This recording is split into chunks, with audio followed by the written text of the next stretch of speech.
Não nos deixe cair em tentação, mas nos livre do mal. Mateus 6,13. Certos salmos são intitulados Cânticos dos Degraus. Certamente, a oração diante de nós poderia ser chamada de oração dos degraus. Ela começa onde toda oração verdadeira deve começar, com o espírito de adoção. Pai Nosso. Não há oração aceitável até que possamos dizer com o pródigo: levantar-me-ei e irei ter com meu Pai. Esse espírito infantil logo percebe a grandiosidade do Pai nos céus e sobe à adoração piedosa: santificado seja o teu nome. O filho que balbucia Abba Pai cresce até o querubim que clama: Santo, Santo, Santo. Existe apenas um passo entre a adoração extasiante e o ardoroso espírito missionário, que é uma certa resultante do amor filial e da adoração reverente. Venha o teu reino, seja feita a tua vontade, assim na terra como no céu. Não começamos nossa carreira espiritual com esse espírito missionário. Começamos com Pai Nosso. Vamos em frente para sentir sua glória, e então o próximo desejo natural é que outros possam contemplar sua grandeza também, até estarmos prontos para clamar com o salmista: encha-se toda a terra com a sua glória. No processo de educação que essa oração descreve tão bem, descobrimos que o homem, desde muito cedo, é consciente de sua dependência de Deus. Pois como uma criatura dependente, ele clama: dá-nos hoje o nosso pão de cada dia. Sendo mais iluminado pelo Espírito, ele descobre que não é apenas dependente, mas também pecador, e assim implora por misericórdia: perdoa-nos as nossas dívidas, assim como perdoamos aos nossos devedores. E sendo perdoado, tendo a justiça de Cristo imputada e conhecendo sua aceitação por Deus, ele suplica humildemente por perseverança santa: não nos deixe cair em tentação. O homem que é verdadeiramente perdoado está ansioso para não ofender novamente. A posse da justificação leva a um desejo ansioso pela santificação. Perdoa-nos as nossas dívidas. Isso é a justificação. Não nos deixe cair em tentação, mas livra-nos do mal. Isso é a santificação em suas formas negativa e positiva. Agora, não seria natural começar uma vida de oração com a súplica desta manhã? Essa é uma petição para aqueles que já foram perdoados, para aqueles que conhecem sua adoção, para aqueles que amam o Senhor e desejam ver seu reino vir. Ensinados pelo Espírito a conhecer seu perdão, adoção e união com Jesus, eles podem clamar, e somente eles: não nos deixe cair em tentação, mas livra-nos do mal. Muitas pessoas têm sido perturbadas por aquele trecho em Tiago, onde é dito expressamente: ninguém, ao ser tentado, diga: sou tentado por Deus, pois Deus não pode ser tentado pelo mal e a ninguém tenta. Tem sido muito difícil conciliar essa declaração expressa do apóstolo com esta oração do nosso Salvador. E alguns homens bons, mas muito ignorantes, chegaram ao ponto de alterar as palavras do Senhor. Já ouvi falar de alguém que costumava dizer sempre: não nos deixe em tentação. Uma alteração da Sagrada Escritura totalmente injustificável. Porque às vezes o ministro culto se arrisca, com toda honestidade e discrição, a dar uma tradução mais correta do original, isso justifica um homem ignorante e tolo a alterar o original em si e perverter o sentido de um trecho? Isso seria o fim da Escritura, se permitirmos a liberdade de alterar seus ensinamentos de acordo com a nossa vontade. Quando nossa versão estiver incorreta, então é nosso dever apresentar a tradução correta, se tivermos o conhecimento do original grego e hebraico, ou se pudermos descobri-la de alguma forma. Mas dar traduções baseadas em nossas próprias ideias, sem ter sido ensinado na língua original, é impertinência, de fato. Não pode haver uma tradução melhor do grego do que aquela que temos diante de nós. O grego não diz: não nos deixe em tentação, nem nada parecido. Ele diz: tão perto quanto a língua portuguesa pode transmitir o significado do original. Não nos conduzas à tentação. E nenhum tipo de aperto, torção ou distorção pode fazer com que essa oração transmita qualquer outro sentido além daquele que nossa versão transmite em tantas palavras. Sempre devemos ter medo de tentar melhorar a palavra perfeita de Deus. E quando nossas teorias não se alinharem com a verdade divinamente revelada, devemos alterar nossas teorias, mas nunca tentar, nem por um momento, remover uma palavra de Deus de seu lugar. Também não podemos sair da dificuldade supondo que a palavra tentação não significa tentação, mas deve ser restrita ao sentido de provação. Agora, concedemos imediatamente que o uso da palavra tentação em nossa tradução das Escrituras é um tanto propenso a enganar. A palavra tentação tem dois significados: tentar e seduzir. Quando lemos que Deus tentou Abraão, não devemos entender de forma alguma que ele o seduziu a algo que fosse mal. O significado da palavra naquele lugar, sem dúvida, é simplesmente que Deus o provou. Mas permitam-me dizer que esta interpretação não se sustentará com este texto particular agora diante de nós. A palavra aqui usada para tentação não é a palavra normalmente escrita quando se quer dizer prova. É exatamente a palavra que se empregaria se a tentação ao pecado fosse pretendida. E não posso acreditar que qualquer outra tradução possa resolver o caso. A paráfrase de Doddridge é feliz. Não nos coloque em circunstâncias de tentação pressionante, para que nossa virtude seja vencida e nossas almas postas em perigo por elas. Mas, se devemos ser assim provados, resgata-nos da influência do maligno. Concedo que a palavra inclui prova, como toda tentação o faz, pois toda tentação, mesmo se for tentação de Satanás, é de fato uma prova de Deus. Ainda assim, há mais do que prova no texto, e você deve olhar para ele exatamente como está. Como diz Alford, o conduzir à tentação deve ser entendido em seu sentido literal. Tome o texto exatamente como você o encontra. Significa literalmente e verdadeiramente, sem qualquer variação: não nos deixe cair em tentação, mas livra-nos do mal. Bem, pergunta alguém, se Deus não tenta os homens, como pode ser correto orar, não nos deixe cair em tentação? Queridos irmãos, notem que o texto não diz, não nos tente. Se dissesse, então haveria uma dificuldade. Mas não diz, Senhor, não nos tente, mas diz, não nos deixe cair em tentação. E acho que serei capaz de lhes mostrar rapidamente que há uma grande diferença entre conduzir à tentação e tentar efetivamente. Deus não tenta ninguém. Deus tentar no sentido de seduzir ao pecado é inconsistente com sua natureza e completamente contrário ao seu caráter conhecido. Mas para Deus nos conduzir a esses conflitos com o mal que chamamos de tentações, não só é possível, mas usual. Muitas vezes, o grande capitão da salvação nos conduz, por sua providência, a campos de batalha onde devemos enfrentar toda a gama do mal e vencer pelo sangue do Cordeiro. E esse conduzir à tentação é, pela graça divina, controlado para o nosso bem, pois, ao sermos tentados, crescemos em força na graça e paciência.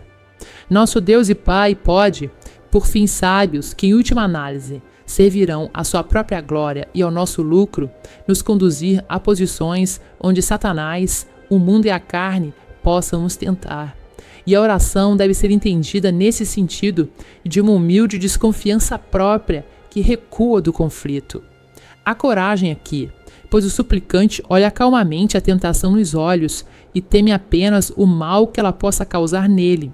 Mas há também um santo temor, uma sagrada autossuspeita, um temor de contato com o pecado em qualquer grau.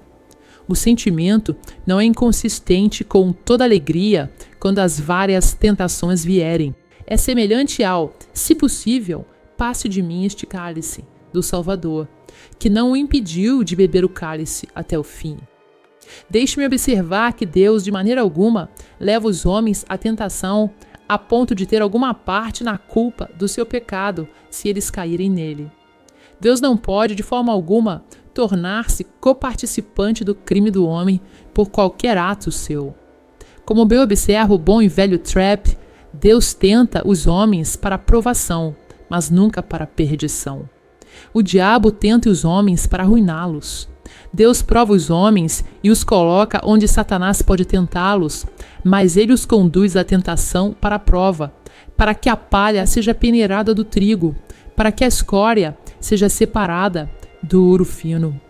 Por essas provações, os hipócritas caem, sendo descobertos na hora da tentação, assim como o vento de março varre pela floresta e, encontrando os galhos podres, os quebra da árvore, sendo a culpa não do vento, mas do galho deteriorado. Tiago alude à real solicitação ao mal, na qual o Deus mais santo não pode ter parte. Mas nosso texto lida com a condução providencial da tentação, que acredito que você pode ver claramente que pode ser obra do Senhor, sem que sua santidade seja manchada de qualquer forma. Quando o Senhor nos conduz à tentação, é sempre com um propósito para o nosso bem. Ele nos leva à batalha, não para que possamos ser feridos e derrotados, mas para que possamos vencer gloriosas vitórias que coroarão a cabeça de nosso gracioso líder com muitas coroas e nos preparar para futuras façanhas de valor. As tentações superadas são bênçãos inestimáveis, porque nos fazem prostrar mais humildemente aos pés de Deus, nos unem mais firmemente ao nosso Senhor e nos treinam para ajudar os outros. Homens tentados podem levantar as mãos que pendem e confirmar os joelhos vacilantes. Eles foram tentados da mesma maneira e, portanto, podem ajudar seus irmãos. No entanto, embora o benefício que Deus traz ao nos conduzir à tentação seja muito grande, a tentação em si é algo tão perigoso, as provações e as angústias em si são tão perigosas que é certo para o cristão orar: não nos deixe cair em tentação. Embora, como Martim Lutero diz, a tentação é a melhor escola em que o cristão pode entrar. Ela é em si mesma separada da graça de Deus, tão duplamente arriscada que esta oração deve ser oferecida todos os dias. Não nos deixes cair em tentação. Ou se tivermos que entrar nela, Senhor, livra-nos do mal. Em primeiro lugar, lembrem-se do seu próprio coração. Um homem que carrega a pólvora consigo pode muito bem pedir para não ser levado onde as faíscas estão voando. Se tenho um coração como uma bomba, pronto para explodir a qualquer momento, posso muito bem pedir a Deus para que eu seja mantido longe do fogo, para que meu coração não me destrua. Talvez você tenha temperamento irritável. Por natureza, alguns homens ainda permanecem quentes e sanguíneos. Alguns de nossos amigos galeses, sempre assim, devem orar todos os dias para que não sejam tentados por quaisquer palavras zombeteiras, para que se mantenham calmos e tranquilos e não sejam levados à irritação. Todos nós temos pecados dominantes de algum tipo ou forma. E não sei se a tentação de ser quente e sanguíneo no temperamento é tão ruim quanto a de ser tedioso, lento e desanimado. Em geral, um homem que não tem algum temperamento em si mesmo não vale muito. E aqueles que, como às vezes dizemos, são tão fáceis quanto um sapato velho, geralmente não valem mais do que esse artigo desgastado. Podemos ter tentações, no entanto, de outro tipo, e é ali que devemos levantar nossa oração com grande seriedade e intensidade de alma, exclamando: Senhor, não me deixe cair nessa tentação. Há um ponto fraco em cada um de nós, e lembre-se, a força de uma corda deve ser medida, não de acordo com sua força em sua parte mais forte, mas em sua parte mais fraca. Todo engenheiro lhe dirá que a força de um navio deve sempre ser estimada não de acordo com sua parte mais forte, mas com sua parte mais fraca. Pois se a tensão vier em sua parte mais fraca e ela se quebrar, não importa o quão forte o resto possa ser, todo navio afunda. Agora, digo que há um ponto fraco em cada homem. Na verdade, onde não somos fracos? Mostre-me onde reside nossa força. Certamente não está aqui, mas somente nele, que nos torna fortes para realizar feitos em seu nome. Portanto, por causa da fraqueza e da inclinação ao pecado, cada homem deve orar e orar constantemente. Não nos deixe cair em tentação. Para usar outro argumento, quantos caíram quando foram levados à tentação? Pense neles, não para se congratular nem para culpá-los, mas para se prevenir. Quando casos de disciplina chegam à igreja, tenho pensado o quão gentilmente deveríamos tratar, pois se tivéssemos sido colocados onde esses irmãos estiveram, nossa queda poderia ter sido ainda mais desesperadora do que a deles. Muitas vezes me entristeci quando o irmão perdeu a paciência, e então pensei, bem, não posso acusar, mas não devo julgar sem caridade, pois se tivesse sido provocado apenas a metade do que ele foi, poderia ter sido pior do que ele. Quando vejo outro homem naufragado, devo ter cuidado para navegar cuidadosamente o meu próprio barco. Quando vejo outro que contraiu uma doença contagiosa, devo ter cuidado para não entrar nas áreas onde a doença é mais virulenta, para não pegá-la também. E se eu sei que há um grande desinfetante, um remédio celestial pelo qual a contaminação pode ser interrompida, como devo usá-lo? Esse remédio é a oração, e a oração precisa está no texto. Não me deixe cair em tentação, mas livra-me do mal, para que eu não caia como outros fizeram e me torne fraco e vil como eles. Lembre-se de orar esta oração, porque se caímos sob a tentação, quão grande será a nossa miséria. Certo antinomista disse um dia que se um cristão caísse em pecado, ele não perderia nada com isso, exceto o que você pensaria que ele disse, exceto o seu conforto e a sua comunhão com Deus. Supõe que ele pensou que o conforto do cristão e sua comunhão com Deus eram uma gota no balde. Mas aquele que já perdeu seu conforto e sua comunhão com Deus lhe contará outra história. Ó, perder sua consolação, ter que gemer como Davi, faze-me ouvir júbilo e alegria, para que se regozijem os ossos que esmagaste. Esconde o teu rosto dos meus pecados e apaga todas as minhas iniquidades. Ore esse salmo penitencial e logo descobrirá que o pecado é o pai da tristeza e que um santo não pode escorregar sem causar muito dano a si mesmo. Tenho observado cuidadosamente esses irmãos que retrocederam e caíram em pecado, e depois foram restaurados, e embora eu tenha me alegrado com sua restauração, nunca posso deixar de notar como são diferentes do que costumavam ser. Tão quietos agora, tão tristes em aparência também, e embora talvez sejam homens melhores do que nunca foram, ainda assim, a alegria de Deus se foi, a primavera saiu de suas almas. Eles não podem mais dançar com Davi diante da arca. Você nunca encontra Davi dançando depois de seus pecados com Betseba. Não havia dança nele depois disso. Ele mancou até o dia da sua morte. Cuide-se, homem. Se você não quer fazer para si mesmo um vestido de tristeza, se você não quer encher o travesseiro da sua cama de espinhos e usar correntes perpetuamente, cuide-se e ore a Deus para não ser levado à tentação. Pior ainda está por vir. Lembre-se do mal que a queda de um cristão causará. 1000 crentes vivem em santidade e ninguém fala nada sobre eles. Mas se um deles cair em pecado, o mundo inteiro fica sabendo. Eu não sei por que deveria ser assim, mas se eles conseguirem encontrar um peixe ruim em nossa rede, eles o exibem por toda a cidade em 24 horas. Vejam aqui, eles dizem: aqui está um dos que vão ouvir Spurgeon, aqui está um dos seus membros, ou algo parecido. Por que eles não olham para os 999 que permaneceram firmes? Por que eles não falam daqueles que servem bem ao seu Senhor e são fiéis até o fim? Mas isso de fato não serviria ao seu propósito. Irmãos, vocês querem encher as bocas das filhas da Filistia? Querem fazer as crianças de Gade e Ascalon se alegrarem? Querem ver a bandeira do inferno tremulando com orgulho na brisa e o brasão do nosso glorioso Cristo arrastado na lama? Querem entristecer o espírito? Querem abrir as feridas de Cristo novamente? Querem expô-lo e a sua bela esposa, a igreja, à vergonha pública? Se quiserem, então sejam negligentes em suas orações. Mas se não quiserem, se quiserem adornar a doutrina de Deus, o seu Salvador, em todas as coisas, se quiserem ganhar joias para a coroa de Cristo, se quiserem fazer com que os homens se maravilhem com Ele e com vocês, porque vocês estiveram com Ele, então orem esta oração: não nos deixes cair em tentação, mas livra-nos do mal.